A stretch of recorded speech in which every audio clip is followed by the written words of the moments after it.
డబ్బులే లేదు మచ్చా, ఏం చేయాలి తెలీదా? మచ్చా వీడొస్తున్నాడు, ఈయన మచ్చేద్దాం. మామా ఎట్టా సూపరా ఒరబయ్యా ఇట్రా రారేట్రా ఒకటి చెప్తానా.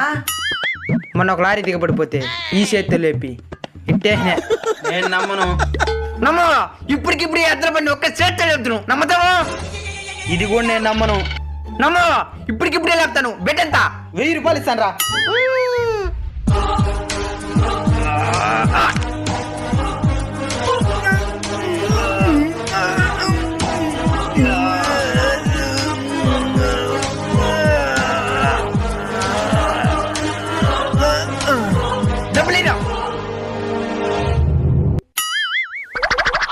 మామా డబ్బులు వచ్చేసింది, పదారా.